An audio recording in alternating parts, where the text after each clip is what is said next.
Good morning doctors. સો આજે special સેન્સીસમાં આગળ colour vision વિશે જોઈશું. Book Sembulingam chapter 170 colour vision.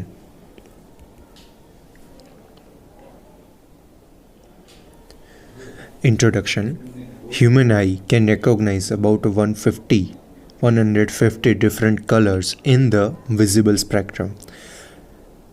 Discrimination and appreciation of color depend upon the ability of a receptor in retina. A ability બધાની અલગ અલગ હોઈ પણ શકે. અમુક ડિઝીઝ પ્રકાર પછી અથવા તો એ જ પ્રમાણે એબિલિટી ધીરે ધીરે ઘટતી પણ જઈ શકે. ચેન્જીસ પણ એમાં આવતા રહેતા હોય છે. બટ કોમનલી 150 જેટલા અલગ અલગ રંગો જોઈ શકતા હોય છે. અને ડિસ્ક્રિમિનેશન એટલે અલગ પાડવું, એકને બીજાથી અલગ પાડવું. અને appreciation of the colour depend upon the ability of receptor in the retina. રેટાઇનાની અંદર રિસેપ્ટરની કેપેબિલિટી કેટલી છે એની ઉપર ડિપેન્ડ કરે છે. So human eye can recognize about 150 different colours in the visible spectrum. Discrimination and appreciation of color depend upon the ability of receptor in retina. Okay, so visible spectrum. Spectral colors. When sunlight or white light is passed through a glass prism, it is separated into different colors. When sunlight, આપણે જે 12માં પ્રયોગ આવી ગયો, I think સાયન્સમાં 12માં નહીં 8માની આસપાસમાં આવ્યો હતો. When sunlight or white light is passed through a glass prism, જ્યારે ગ્લાસ પ્રિઝમમાંથી લાઇટ પસાર કરવામાં આવે ત્યારે એ અલગ અલગ કલરમાં સેપરેટ થાય છે. It is separated into different colors. Series of colored light produced by the prism is called the visible spectrum. Visible spectrum કોને કહેવાય? તો પ્રિઝમમાંથી જે પ્રિઝમમાં વ્હાઇટ લાઇટ ઓર સન રેઝ આપણે નાખીએ અને બીજી બાજુથી બધા રેઝ જે છૂટા થઈને કલરો અલગ અલગ છૂટા પડીને બહાર આવે તો એને એ પર્ટિક્યુલરને કહેવાય છે visible spectrum. Color that forms the spectrum are called the spectral color. કયા કયા હોય છે? તો spectral colors are red, orange, yellow, green, blue, indigo and violet. Okay, આ આપણે પેલું જે જાને વાલી પીનારા કહેતા હતા રેઇનબોના કલર, એના લોકોએ રોય બ્યુ અથવા તો વિબજીઓર એટલે આવી રીતે અલગ નામ આપ્યું, પણ આપણાવાળું વધારે ઇઝી છે. ઓર રોય જીવી પણ ચાલી જાય. ઓકે, સો યાદ રાખવા માટે.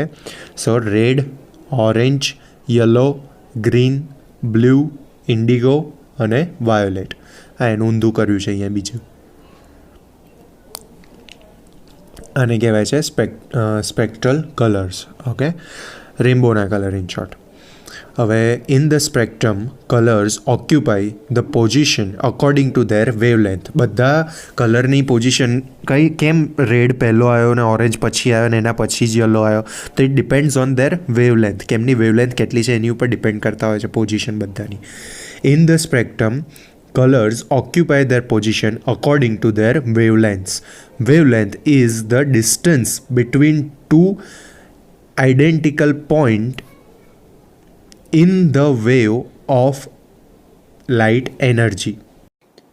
એટલે આપણને ખબર છે કે જ્યારે પેલું સાયન્સમાં આવતું હતું ને કે લાઇટ જ્યારે જતી હોય તો એ વેવ્સની અંદર જતી હોય છે, તો એ વેવ્સના જે સૌથી ઊંચા બંને ક્રેસ્ટ જે કહે એ બંને વચ્ચેનું જે ડિસ્ટન્સ હોય એને વેવલેન્થ કહેવામાં આવે છે. આપણે એક ફિગર પણ અહીંયા જોઈ લઈએ જોડે.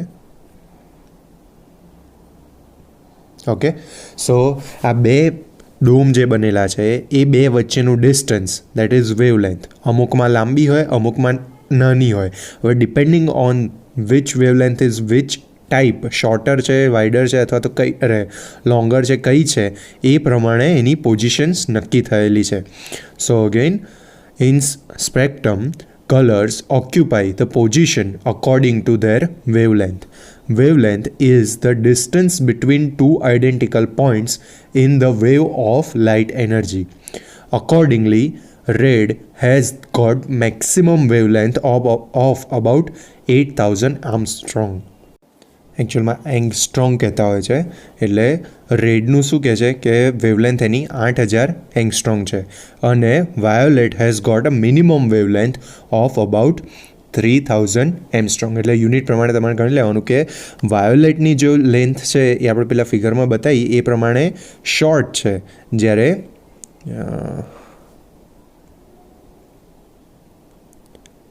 વેવલેન્થ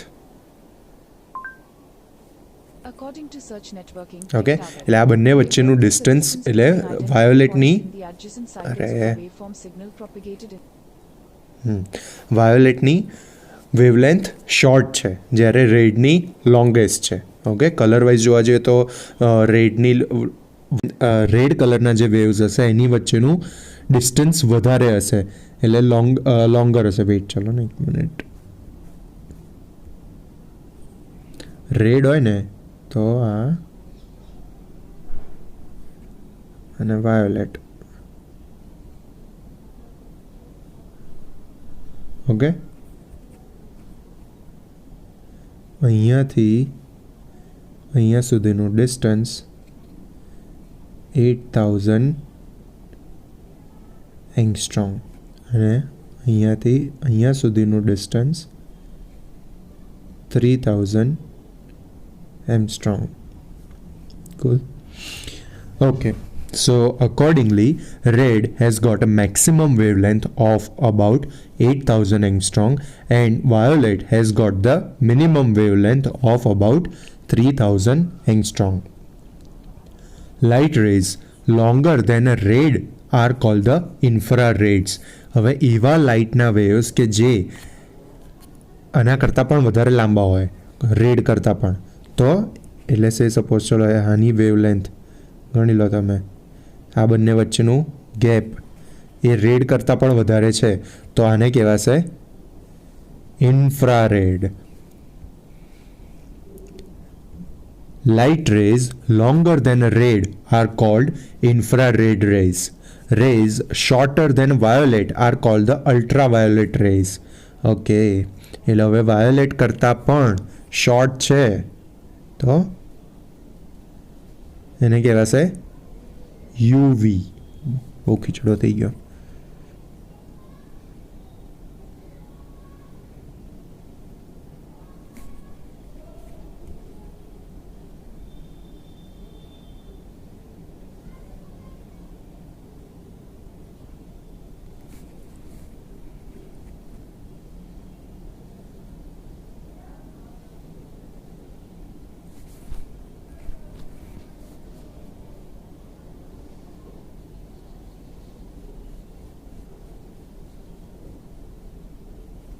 ઓકે, સો ફર્સ્ટ રેડમાં જે છે એ 8000 એમસ્ટ્રોંગ, વાયોલેટમાં 3000 એમસ્ટ્રોંગ.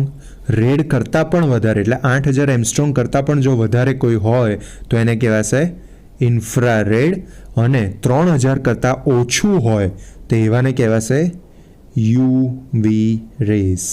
Okay, so light rays longer than a red are called, a particular light rays ની વાત છે. Light rays longer than a red are called infrared rays. Rays shorter than violet are called ultraviolet rays. But these two extraordinary type of rays do not evoke the sensation of vision. એમાં sensation of vision આપણે ultraviolet રેઝને દેખી નથી શકતા, બરાબર? ઇન્ફ્રારેડને પણ દેખી નથી શકતા. અલ્ટ્રાવાયોલેટની જગ્યાએ તમને પેલી બ્લુ લાઇટ લખાવી હોય છે, એ એકચ્યુઅલમાં કંઈ અલ્ટ્રાવાયોલેટ રેઝ બ્લુ દેખાય છે એવું નથી હોતું. એને તમે એકચ્યુઅલમાં જોઈ જ નથી શકતા, બટ એને બ્લુ કલર આપેલો હોય છે જેના ઉપરથી આપણે વિચારીએ કે ભાઈ લાઇટ ચાલુ છે, ઇન શોર્ટ ત્યાંથી કિરણો ફેંકાઈ રહ્યા છે, આપણને ખબર પડે એટલા માટે. બાકી એકચ્યુઅલમાં એ કંઈ બ્લુ લાઇટ નથી હોતી, એને જોઈ ના શકાય. ઓકે, અને ઇન્ફ્રારેડ્સને પણ નથી જોઈ શકતા. ઓકે, સો ક્યાં ગયું? Yes, but this two extraordinary type of rays do not evoke the sensation of vision. Refraction of spectral color by the prism also depend on the wavelength. Red is refracted less than the violet is refracted more. So, longer the light rays, lesser the refraction by the prism. Refraction એટલે આપણે આના આગળના ચેપ્ટરમાં પણ જોઈ ગયા હતા કે કોઈ પણ માધ્યમમાંથી નીકળતું રેઝ જ્યારે કેટલું ડેવિએટ થઈ શકે છે એને એ પર્ટિક્યુલર માધ્યમનો રિફ્રેક્ટરી પાવર કહેવાય, બરાબર. પણ હવે વાત અહીંયા માધ્યમની નથી. સપોઝ માધ્યમ તો ફિક્સ જ છે, બટ એની ઉપરથી વેઇટ, હવે હું અહીંયા આમાં શું કીધું છે કે red is refracted less and violet is refracted more, બરાબર. તો એક જ માધ્યમ છે અહીંયા, અલગ અલગ માધ્યમની પણ વાત નથી કરતો, પણ રેડ ઇઝ રિફ્રેક્ટેડ, શું કીધું હતું, લેસ, બરાબર. એટલે એનું રિફ્રેક્શન ઓછું થશે સેમ માધ્યમમાં જ, અને વાયોલેટ ઇઝ રિફ્રેક્ટેડ મેક્સિમમ. એટલે એનું ડેવિએશન ભલે સેમ માધ્યમ હશે, પણ આ માધ્યમમાંથી એનું ડેવિએશન હાઈએસ્ટ થશે, તો એનો રિફ્રેક્ટરી રેટ વધારે કહેવાય. Again, but these two extraordinary you chalo refraction last અહીંયા refraction of spectral colors by the prism also depend on the wavelength. Red is refracted less, એટલે જેની wavelength વધારે છે એનું refraction ઓછું થશે. Red is refracted less and violet is refracted more. So longer the light rays, lesser the refraction by the prism. આપણે પેલું material જે ગણ્યું માધ્યમ એને પર્ટિક્યુલર આપણે પ્રિઝમ જ ગણી લેવાનું. ઓકે, આ સમજી લો પ્રિઝમ છે, અથવા તો આ રહ્યું પ્રિઝમ. ચલો, તો અહીંયાથી મેં લાઇટ નાખી, રેડનું વેવલેન્થ મેક્સિમમ છે તો એનું રિફ્રેક્શન ઓછું થશે, વાયોલેટનું એનું વેવલેન્થ ઓછી છે તો એનું રિફ્રેક્શન મેક્સિમમ હશે. આ રીતે થશે જાને વાલી પીનારા, બરાબર.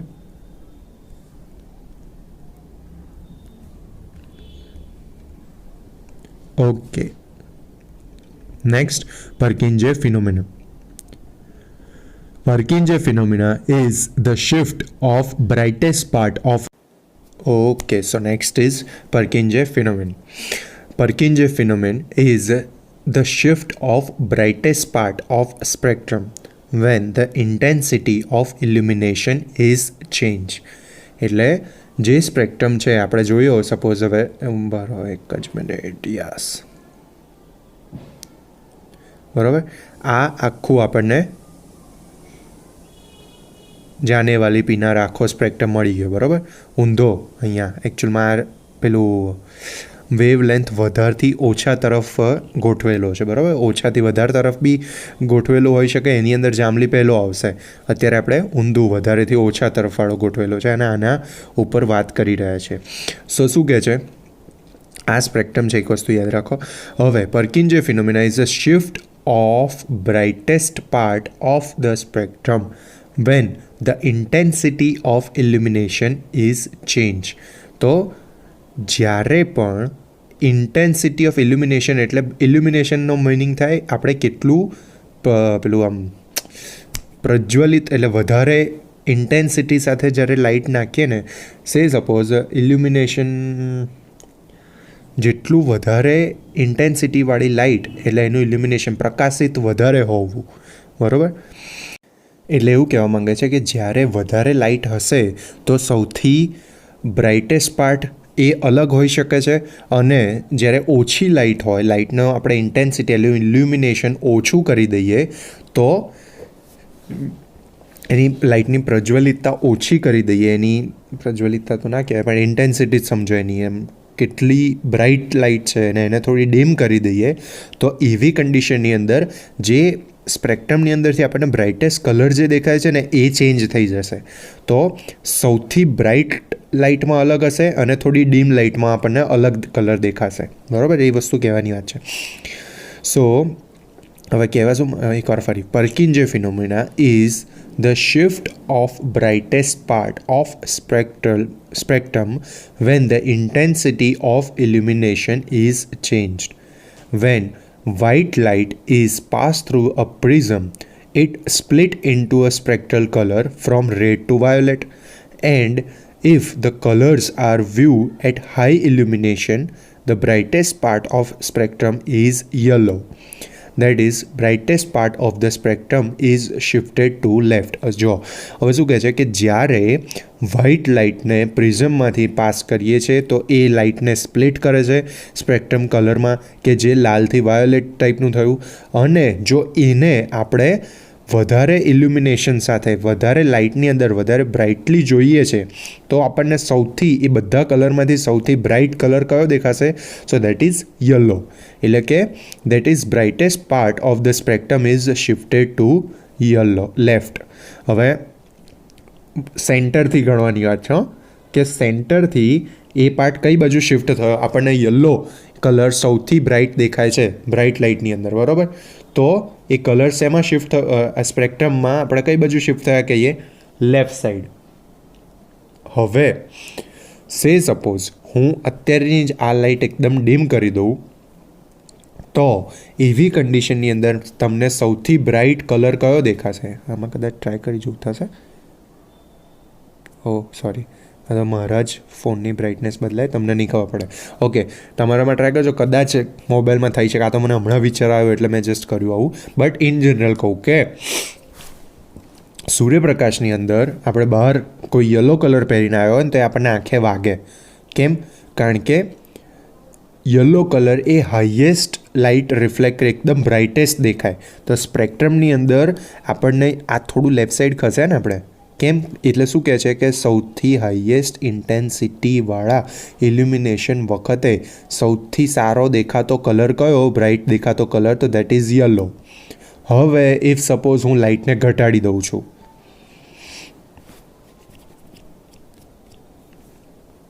But when light intensity is reduced to death of twilight, the colors of spectrum fades. એટલે શું કહે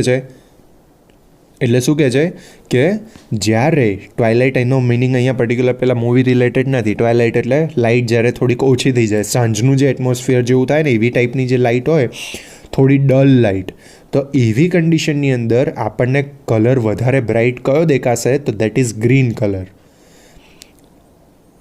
ફરી વખત, but when the light intensity is reduce to that of a twilight, the colour of spectrum fades. બધા જ colour fed થઈ જશે, આપણને ડીમ દેખાવા લાગશે.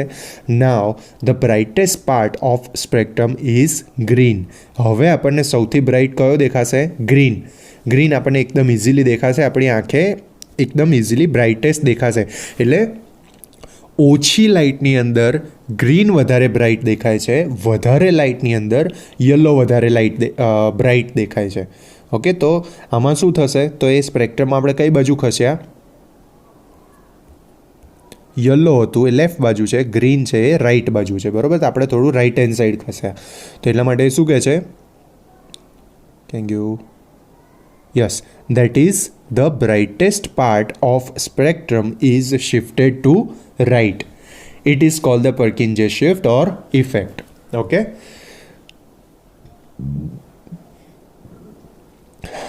Yes, તો અહીંયાથી ફરી વખત.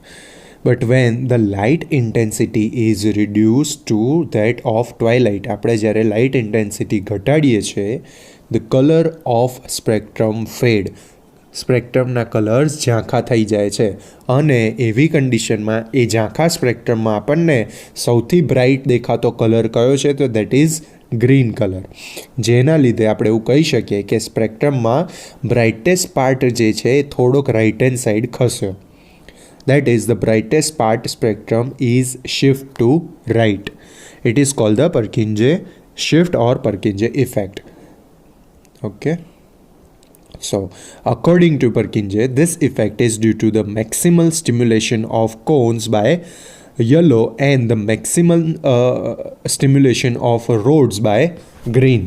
આપણે વાત ઉપર જોઈ ગયા હતા કે જો કલર વિઝન અને વધારે લાઇટની અંદર જોવાવાળો જે પાર્ટ છે એ that place by the cones, અને ઓછા લાઇટ સાથે એને ઓછા ડીમ વિઝનમાં જોવાનો જે પાર્ટ છે that is done by the rods. So light જ્યારે ઓછી થાય છે તો રોડ્સ વધારે એક્ટિવેટ થાય છે, સ્ટિમ્યુલેટ થાય છે, અને વધારે લાઇટની અંદર કોન્સ વધારે એક્ટિવેટ થાય, સ્ટિમ્યુલેટ થાય છે. So according to the Purkinje, this effect is due to the maximal stimulation of cones by yellow and the maximal stimulation of rods by green. Okay, so એક વખત ફરીવાર વાંચી જઈએ છે. Purkinje phenomenon is the shift of brightest part of spectrum. વચ્ચે સ્પેક્ટ્રમની અંદરનો બ્રાઇટેસ્ટ part જે છે એ કાં તો લેફ્ટ સાઈડ કાં તો રાઇટ સાઈડ ખસે છે, depending upon the intensity of illumination. When the intensity of illumination is change. When white light is passed through a prism, it is split into spectral color from red to violet, and if the colors are viewed at high illumination, the brightest part of spectrum is the yellow. That is, the brightest part of spectrum is shifted to left. But when the light intensity is reduced to that of twilight, એટલે light intensity આપણે ઘટાડવામાં આવે છે, dim કરવામાં આવે છે, ઓછી કરવામાં આવે છે, ત્યારે ધ કલર ઓફ સ્પેક્ટ્રમ ફેડ્સ, ત્યારે બધા જ કલર સ્પેક્ટ્રમના ઝાંખા થઈ જાય છે. અને હવે એ ઝાંખા કલરમાંથી આપણને સૌથી બ્રાઇટેસ્ટ કયો દેખાય છે? તો that is green. Now the brightest part of spectrum is green. That is, the brightest part of spectrum is shifted to right. It is called the Purkinje shift or Purkinje effect. According to the Purkinje, this effect is due to the maximal stimulation of cones by yellow and the maximum stimulation of rods by green. Okay. So now comes the extra spectral color. એટલે કે સ્પેક્ટ્રમમાં નથી એના સિવાયના કલરો. Extra spectral colors are the colors other than those present in the visible spectrum. Spectrum સિવાયના બીજા કલરો. These colors are formed by combination of two or more spectral colors. For example, એટલે બે અથવા બે કરતાં વધારે કલરને જ્યારે મિક્સ કરીને સ્પેક્ટ્રલના બે અથવા બે કરતાં વધારે કલરોને જ્યારે આપણે મિક્સ કરીએ છીએ ત્યારે જે કલર્સ જે બધા બને છે, એ રીતે એક્સ્ટ્રા સ્પેક્ટ્રલ કલર બનાવવામાં આવે છે. For example, purple is the combination of violet and red. Pink is a combination of red and white. બરાબર, આમાં સમજાવવા જેવું કંઈ છે નહીં. Next is the primary colors. Primary colors are those which when combined together produce the white. Primary colours એવા છે કે જે એમને બધાને કમ્બાઈન કરી દઈએ તો ફાઇનલ કલર કયો થાય? તો વ્હાઇટ થાય. Primary colours are those which when combined together produce the white. Primary colors are red, green and blue. આ ત્રણને મિક્સ કરી દો તો વ્હાઇટ કલર થઈ જાય equal પ્રપોર્શનમાં. Okay, so these three colors in equal proportion gives, okay, yes, equal proportion. Next is a complementary colors. Complementary colors are the pair of two colors which produce white when mixed or combined in the proper proportion. Complementary colors are pair of two color, એવા બે colour કે જે produce કરે છે white જ્યારે એ બંનેને mix કરવામાં આવે પ્રોપર પ્રપોર્શન્સની અંદર. આમાં ઇક્વલ પ્રપોર્શન વર્ડ યુઝ નથી કર્યો, પ્રોપર પ્રપોર્શન યુઝ કરે છે. Okay, example of complimentary colours are red and greenish blue. Red અને ગ્રીનિશ બ્લુને મિક્સ કરવામાં આવે તો પણ વ્હાઇટ બને. ઓરેન્જ એન્ડ સાયન બ્લુ, એને પણ મિક્સ કરો તો વ્હાઇટ બને. Yellow and indigo blue, violet and greenish yellow, purple and green. Okay, so અત્યારે અહીંયા આટલે સુધી રાખીએ છીએ, પછી આગળ નેક્સ્ટ લેક્ચરમાં કન્ટિન્યુ કરીશું. Till then, bye bye.